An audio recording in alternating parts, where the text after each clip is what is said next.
Hare Krishna.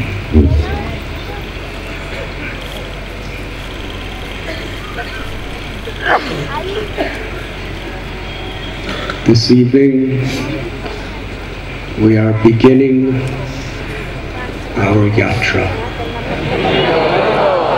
Our yatra back to wherever we live and wherever we serve.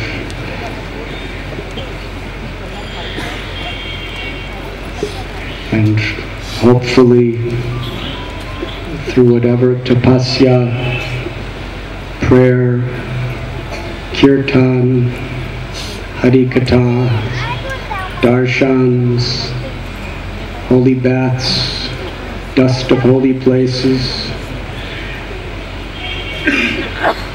it is our prayer that these experiences have infused within all of your hearts the blessings of the Lord and the blessings of the great souls. With those blessings, if we receive them through our sincerity and our wish to serve, we can transform our homes, our temples, our workplaces into holy dhams.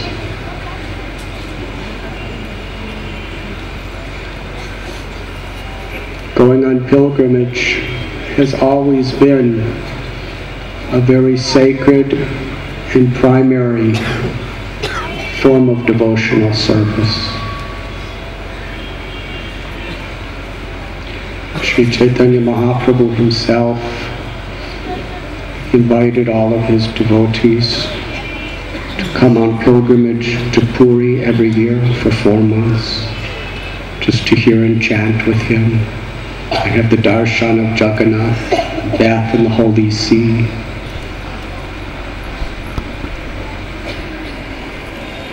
He himself, he went on pilgrimage to Vrindavan, to the places of South India, to the places in Bengal, to Gaya. Ramanujacharya, Madhvacharya, all these great souls, they would go on pilgrimage to Tirupati, to Srirangam, and bring devotees. Srila Prabhupada, he invited his devotees from all over the world to come every year to Sri Mayapur Dham and Sri Vrindavan Dham, and especially built these temples with guest houses so that devotees from all parts of the planet could come on pilgrimage to become spiritually recharged, to associate with holy people with the common purpose of purifying our lives and saturating our consciousness in devotional service.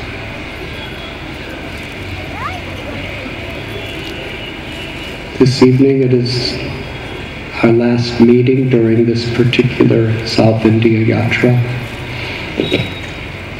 which was especially arranged in honor of Lord Chaitanya's coming here to Sri Rangam and to all of the other places we visited 500 years back.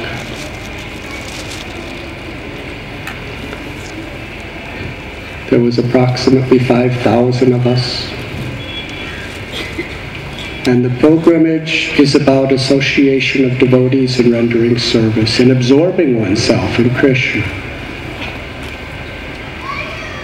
Some were absorbed in the pilgrimage in rolling parathas, some cooking in massive pots for everyone. I was told today that the caterers of South India, the least that they would charge for each devotee for every day was 200 rupees.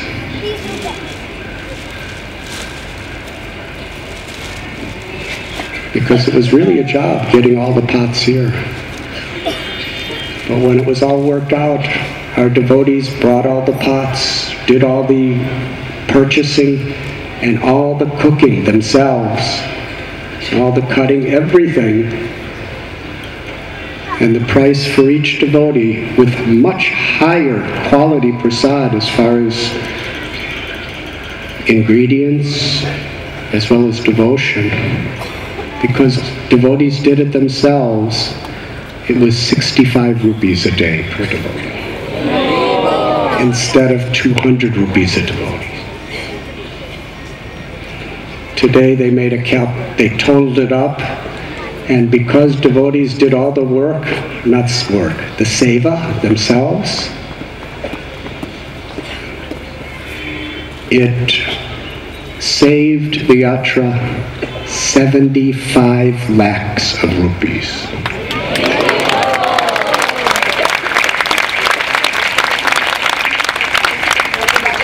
And the purpose? To make everything more affordable for all of you, so everyone could come.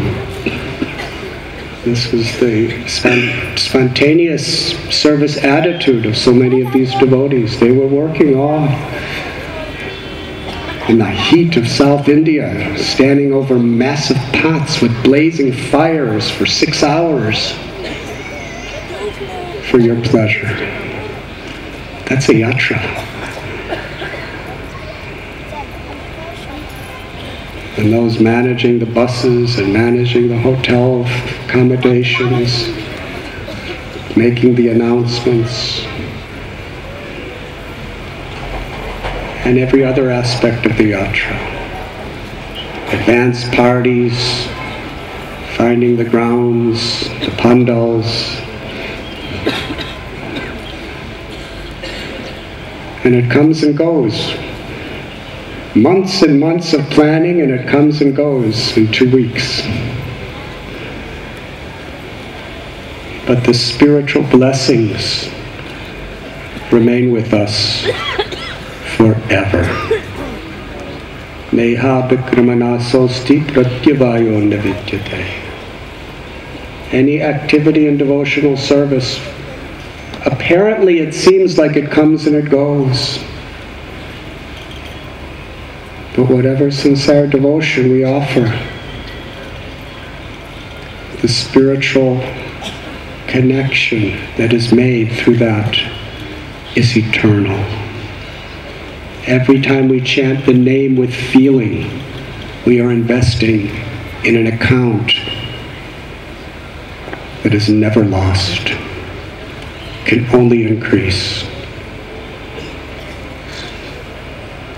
In this sense, the end of the yatra is beginning of another yatra. The yatra of dedicating our lives in Krishna consciousness. And Lord Chaitanya's message to all the people in South India, we have been explaining again and again. Carry on in a spirit of devotion. Whether you're a student, or a householder in family, or a brahmachari in the ashram, just chant the names of Krishna with humility and devotion, and work together to share this great gift, this matchless gift of bhakti with others. Lord Chaitanya would stay at a house for a day, and that was the yatra that infused them in the rest of their lives, were lived on that inspiration.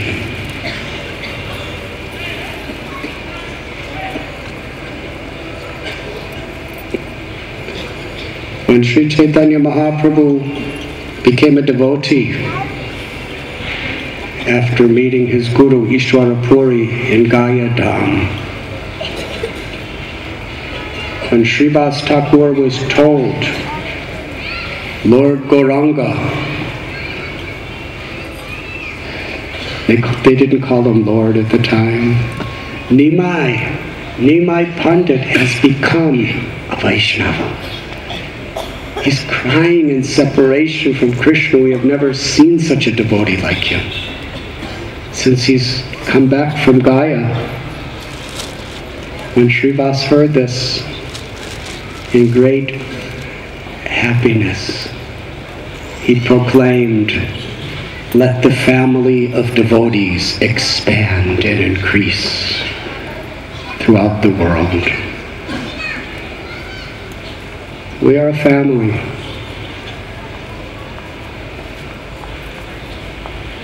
Family members, real family members, who have a family spirit.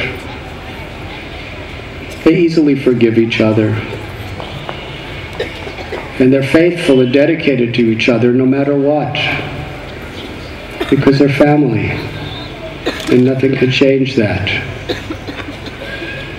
And with Srila Prabhupada and Krishna in the center, we have an eternal family. And to create that environment is what will expand the influence of Lord Chaitanya's mercy more than anything else to the whole world.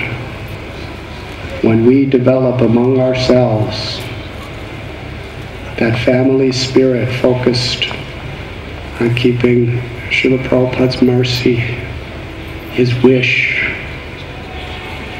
the holy name, as the unifying link between us that is above and beyond everything else that may happen in our life. To close the yatra tonight, we want to purify our hearts by hearing from senior devotees. Several of Srila Prabhupada's very dear, loving disciples have come here. Some from long distances, some very busy, and spent all this time with us on the yatra. We have His Holiness Chandramauli Swami Maharaj, Anuttama Prabhu, His Grace Anuttama Prabhu, His Grace Narottam Ananda Prabhu, Her Grace Kamagiri Devi, Her Grace Ram Tulsi Devi,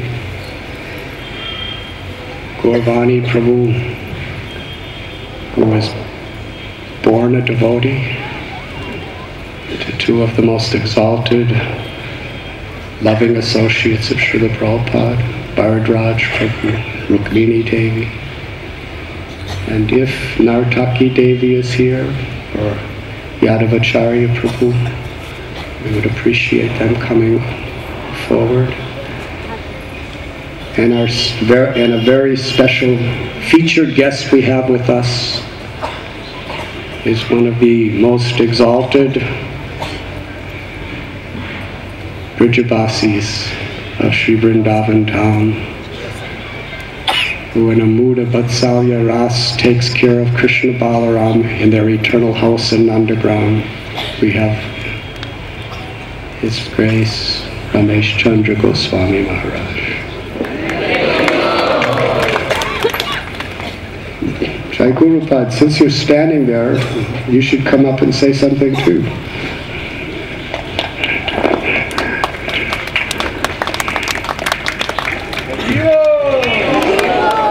Born of Buri Jan Prabhu and Jagatarani Devi, two of the earliest disciples of Prabhupada. So we'll begin with His Holiness Chandramauli.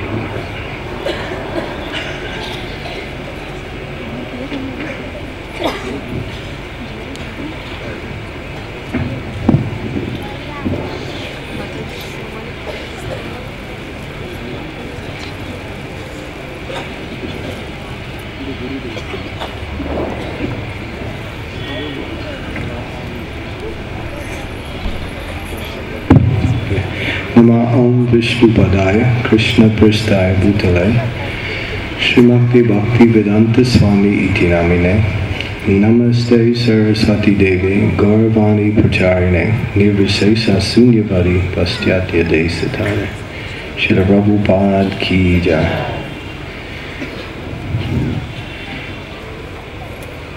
I would like to begin by just thanking all the devotees, as Maharaj already did, who had worked so hard to organize this most, I would say, in my experience, and I have been on many yatras over the years. In fact, I have been going on different yatras with Radhanath Maharaj and his devotees since 1993. And I think, in my experience, this was one of the most highly and most successfully organized yatras I have seen.